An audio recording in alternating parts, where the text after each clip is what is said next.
সংগ্রামী সভাপতি সরদার ফজলুর রহমান সাহেব, গ্রামীণ বাংলাদেশ জামায়াত জেলা শাখা উপস্থিত কর্মসূচিতে আমন্ত্রিত দায়িত্বশীল বৃন্দ, কর্মীবৃন্দ, শুভাকাঙ্ক্ষী সাংবাদিকবৃন্দ, একান্ত প্রিয় জয়পুরহাট জেলাবাসী, আসসালামু আলাইকুম।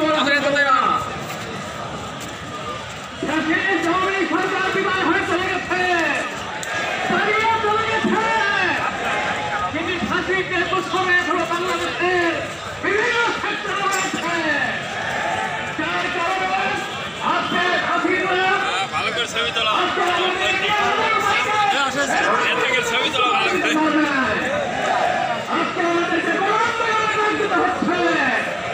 আজকে 24 গণবিপ্লব হচ্ছে, হাসিনাকে বিদায় করে দিয়েছে, কিন্তু তাদের সরকার বিদায় করতে পারে নাই। প্রিয় ভাইরা, আজকে এই গণ আন্দোলনের মধ্য দিয়ে আজকে ইন্টারিম গভর্নমেন্টকে আমরা অনুরোধ জানাতে চাই, দ্রুততম সময়ে আমাদের এগিয়ে নাজরুল ভাইকে মুক্ত করে আমাদের মাঝে ফিরিয়ে দিন।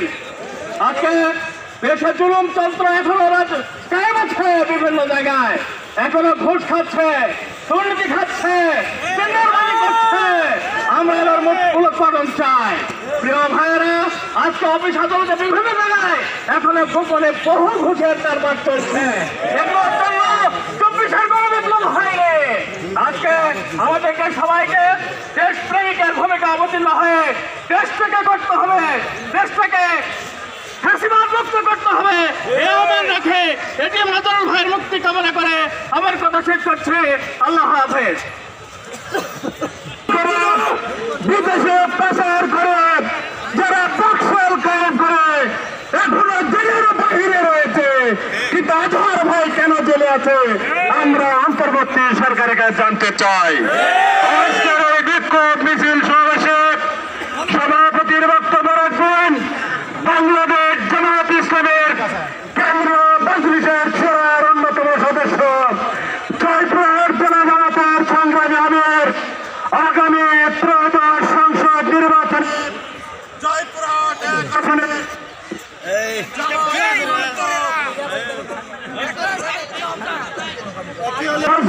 জনতা ডাক্তার ফজলুর রহমান সাহেব, ডাক্তার ফজলুর রহমান সাহেব।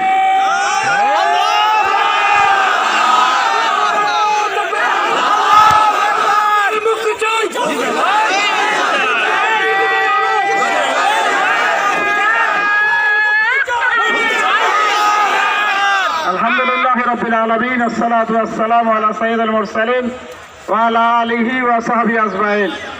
দেশব্যাপী বিক্ষোভ মিছিল এবং সমাবেশের কর্মসূচির অংশ হিসাবে জয়পুরহাট জেলা শাখার উদ্যোগে আজকের আয়োজিত সমাবেশে উপস্থিত জামায়াত ইসলামের নেতৃবৃন্দ, উপস্থিত সাংবাদিক ভাইয়েরা, প্রিয় জয়পুরহাটবাসী, আসসালামু আলাইকুম ওয়া রাহমাতুল্লাহ। আদায় করছি আল্লাহ রাব্বুল আলামিনের দরবারে, যিনি আজকের এই বিক্ষোভ সমাবেশে আমাদেরকে উপস্থিত হওয়ার তৌফিক দিয়েছেন। আলহামদুলিল্লাহ। দরুদ এবং সালাম বিশ্বনবী মুহাম্মদ রাসূলুল্লাহ সাল্লাল্লাহু আলাইহি সাল্লামের প্রতি। সম্মানিত ভাইয়েরা, আমাদের নেতৃবৃন্দকে 100% মিথ্যা মামলায় সাজানোয় ফাঁসি দেওয়া হয়েছে। এটিএম আজহার ভাইকে যেই মামলার রায় দিয়ে ফাঁসি দেওয়া হয়েছে সেই সাক্ষীর বর্ণনা আপনাদের বলি। একজন মহিলা গাছের উপর চড়ে দেখতে পাচ্ছে 6 মাইল দূরে, 6 মাইল দূরে এটিএম আজহার সাহেব, তিনি তখন 17 বছর বয়স। এই বয়সের নেতা রংপুর গোটা নেতৃত্ব দিচ্ছে। 6 মাইল দূরে তিনি হাত দিয়ে ইশারা করছেন, অমুক এলাকাকে জ্বালিয়ে দাও, অমুক এলাকাকে হত্যা করো। 6 মাইল দূর থেকে একজন মহিলা আবার গাছের উপর চড়ে দেখতে পাচ্ছে, সাক্ষী দিয়েছে। আদালতকে প্রশ্ন করা হয়েছে, 6 মাইল দূর থেকে কিছু দেখা যায়, শোনা যায়? হ্যাঁ, দেখাও যায়, শোনাও যায়। এই রুমের 100% মিথ্যা সাক্ষী দিয়ে তার ফাঁসির রায় দেওয়া হয়েছে।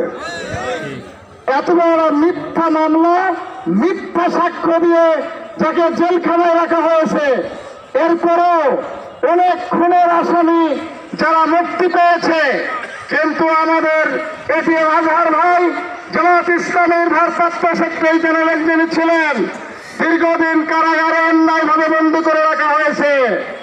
আমরা আহ্বান জানাই দ্রুত সময়ের মধ্যে আমাদের ভারপ্রাপ্ত সাবেক সেক্রেটারি জেনারেল বর্তমান অ্যাসিস্ট্যান্ট সেক্রেটারি জেনারেল এটিএম আজহার ভাইয়ের মিথ্যা মামলাকে প্রত্যাহার করে দ্রুত সময়ের ভিতরে তাকে জামিনে মুক্তি করার জন্য আমরা আহ্বান জানাচ্ছি। প্রিয় ভাইয়েরা, এছাড়াও বাংলাদেশে অনেক মিথ্যা মামলা, সাজানো মামলাগুলি দিয়ে আজও পর্যন্ত আমাদেরকে হয়রানি করা হচ্ছে। আমরা আহ্বান জানাবো এই কায়েমি মামলা, মিথ্যা মামলাগুলিকে দ্রুত সময়ের মধ্যে নিষ্পত্তি করার জন্য আমি সরকারের কাছে আহ্বান জানাই।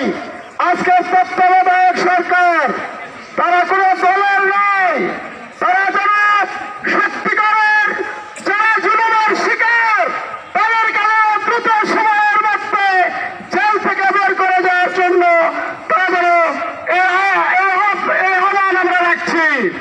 সম্মানিত ভাইয়েরা, আমরা বাংলাদেশে হাজারো ছাত্র জনতা তাদের রক্ত দিয়ে, জীবন দিয়ে এই বাংলাদেশকে স্বাধীন করেছে। এই বাংলাদেশ যারা রক্ত দিয়েছে তারা এই দেশে আবার দুর্নীতি হোক এইটা তারা আশা করেনি। এই জন্য আপনাদের কাছে উদাত্ত আহ্বান, বাংলাদেশের জমিনে একটা দুর্নীতিমুক্ত দেশ আমরা করতে চাই। এই দেশে আর কোন স্বৈরাচার, কোন দুর্নীতিবাজ, কোন চাঁদাবাজ যেন ক্ষমতায় না আসে। এই জন্য জয়পুরহাটবাসীর কাছে আমার উদাত্ত আহ্বান, ঘরে ঘরে দুর্গ তুলেন। আর বাংলাদেশকে আমরা স্বৈরাচারী কায়দা দেখতে চাই না। জামাত ইসলামী বাংলাদেশকে একটা দুর্নীতিমুক্ত সোনার বাংলা করতে চাই। আমাদের সাথে ঐক্যবদ্ধ হয়ে আসুন এই বাংলাদেশকে একটা দুর্নীতিমুক্ত সোনার বাংলা করবো ইনশাআল্লাহ। আল্লাহ আমাদেরকে তৌফিক দান করুন। আমি আবারও আহ্বান জানাই এটিএম আজহার ভাইকে দ্রুত সময়ের মধ্যে মুক্তি দেওয়া হোক, এই আশাবাদ ব্যক্ত করে আমাদের নিবন্ধন মামলা দ্রুত নিষ্পত্তি করে আমাদের নিবন্ধন ফিরিয়ে দেওয়া হোক, এই বার্তা আহ্বান জানিয়ে আমার সংক্ষিপ্ত কথা শেষ করছি। আসসালামু আলাইকুম ওয়া রাহমাতুল্লাহ।